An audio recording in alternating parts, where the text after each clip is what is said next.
வணக்கம். நான் உங்கள் ராணி பேசுகிறேங்க. இன்றைக்கி பன்னீர் கட்லட் செய்கிறது எப்படிங்கிறத பார்ப்போம்.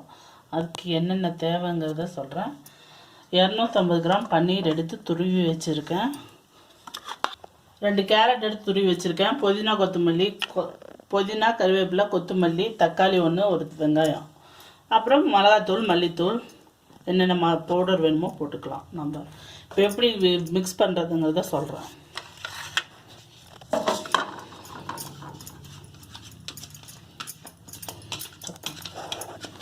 வெங்காயமும் தக்காளியும் போட்டுக்கோங்க. கேரட் போடுறேன்.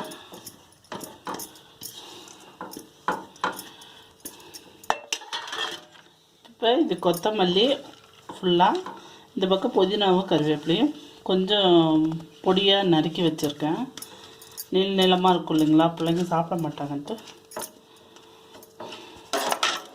இதுக்கு தேவையான அளவுக்கு உப்பு,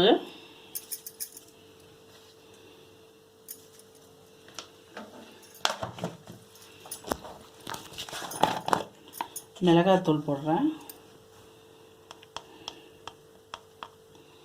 ஏன்னா நான் கறி மசாலா போட போகிறேன், அதனால் மிளகாத்தூள் சின்ன ஸ்பூனில் 1 ஸ்பூன் போடுறேன்.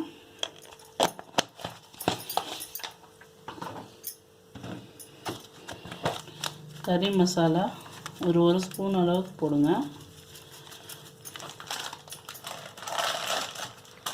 கொஞ்சம் ஒரு அரை ஸ்பூன் மட்டன் மசாலா, ஃப்ளேவர் நல்லாயிருக்கும் அதுக்காக.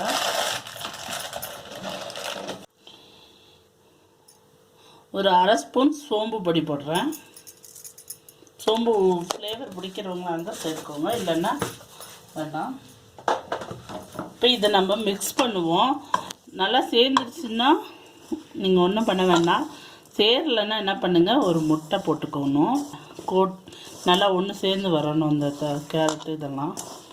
அதுக்காக பிசைஞ்சு பார்த்துக்குவோம்.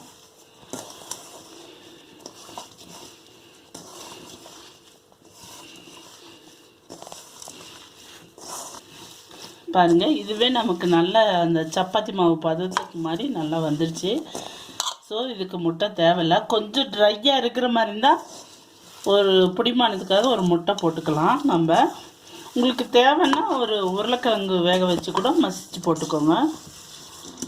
எனக்கு இதுவே பார்த்திங்கன்னா நல்லா பாருங்கள் ரோலாகி வந்துடுச்சு.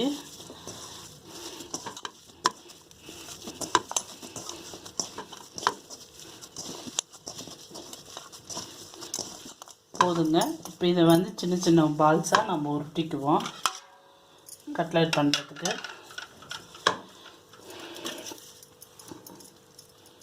உருட்டி வச்சுக்கிட்டா அப்படியே எடுத்து நம்ம ப்ரெஸ் பண்ண ஈஸியாக இருக்கும். உங்களுக்கு என்ன சைஸ் தேவையோ அந்த சைஸில் உருட்டிக்கோங்க. ரொம்ப ஈஸியாக செய்யலாங்க கட்லெட்டு, பன்னீர் கட்லெட்டு. இது துருவி போட்டிருக்கிறதுனால பன்னீர் வந்து ரொம்ப நேரம் வேகணும்னு அவசியம் இல்லை. அப்படியே ஈஸியாக சீக்கிரத்தில் வெந்துடும். கட் பண்ணி போட்டாலே சீக்கிரமாக வந்துடும்.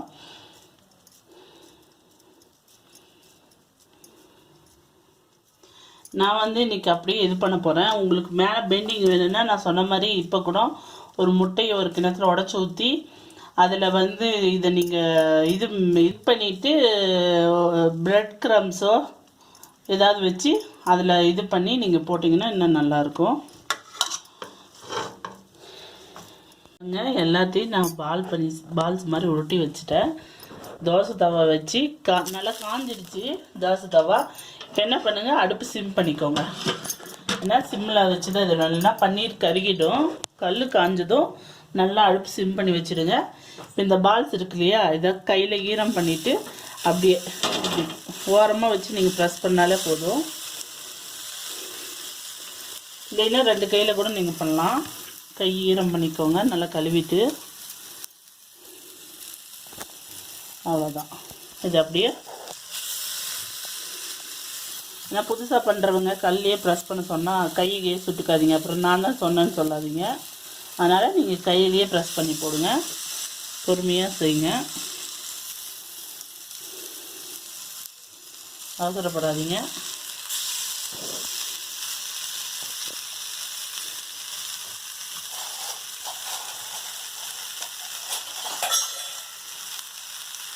நான் வந்து இது ஃப்ரைக்கு நெய் போடுறேன், சாரி டோஸ்ட்டுக்கு நெய் போடுறேன்.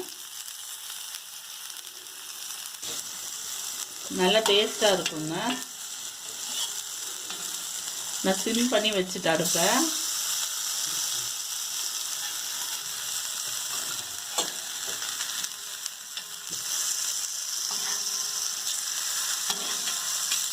ஏன்னா ரொம்ப லோ இதில் தீயில் இருந்ததுன்னா அடுப்பு நல்லா ஃபாஸ்ட்டாக எரிய வச்சிங்கன்னா பன்னீர் கருகிடும் சீக்கிரமாக. அதனால் கொஞ்சம் லோ பண்ணி வச்சுக்கோங்க. இது கொஞ்சம் நல்லா சாஃப்டாக இதமாக தான் இருக்கும். உங்களுக்கு நல்ல மொறுமொறுப்பாக கிறிஸ்பியாக வேணும்னா ஒரு கிழங்கு வேக வச்சு மசிச்சு சேர்த்திங்கன்னா நல்லா மொறுமொறுன்னு நல்லா இதாக இருக்கும். நான் இன்றைக்கி அர்ஜென்ட்டுக்கு அவசரத்துக்கு செய்கிறேன், அதனால் கிழங்கு போடல. நீங்கள் இது செய்யும்போது ஒரு கிழங்கை வச்சு கூட சேர்த்துக்கோங்க, நல்லா மொறுமொறுன்னு நல்லா டேஸ்ட்டாக இருக்கும்.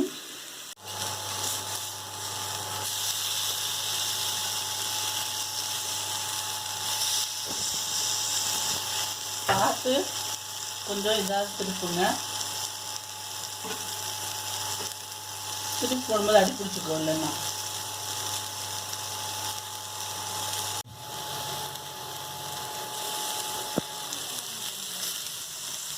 நம்ம இதுக்கு பைண்டிங்க்கு கிழங்கு போடல, எந்த மாவும் சேர்த்தலைங்க.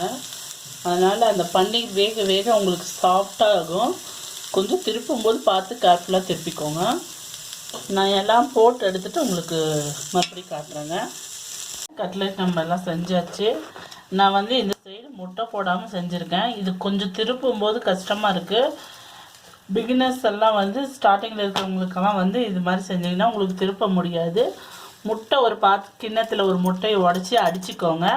நம்ம கையில் வச்சு தட்டினதுக்கப்புறம் அந்த தட்டின அந்த கட்லெட்டை முட்டையில் ஒரு கோட்டிங் திருப்பிக்கோங்க. அவ்வளோதான். கல்லில் போட்டு எடுத்திங்கன்னா சுவையான கட்லெட் ரெடிங்க. பன்னீர் கட்லெட் ரெடி ஆகிடுச்சு நமக்கு. இப்போ சுவையான டேஸ்டான பன்னீர் கட்லெட். இதில் பன்னீர் மட்டும் இல்லாமல் வெஜிடபிள்ஸும் நம்ம சேர்த்துருக்கோம். அதனால் குழந்தைங்க இப்படி செஞ்சு கொடுத்தா ஈஸியாக சாப்பிடுவாங்க. இந்த வீடியோ யூஸ்ஃபுல்லாக இருக்கும்னு நினைக்கிறேன். இந்த வீடியோவை பார்த்துட்டு நீங்களும் செஞ்சு பார்த்துட்டு எப்படி வந்துச்சுன்னு உங்கள் கமெண்ட்ஸ் சொல்லுங்கள். இது மாதிரி மேலும் வீடியோஸ் பார்க்க என்னோடய சேனலை சப்ஸ்கிரைப் பண்ணுங்கள், பெல் பட்டன் ப்ரெஸ் பண்ணுங்கள், கூடவே லைக் பட்டன் ப்ரெஸ் பண்ணுங்கள், உங்கள் ஃப்ரெண்ட்ஸுக்கு ஷேர் பண்ணுங்கள். தேங்க்யூ.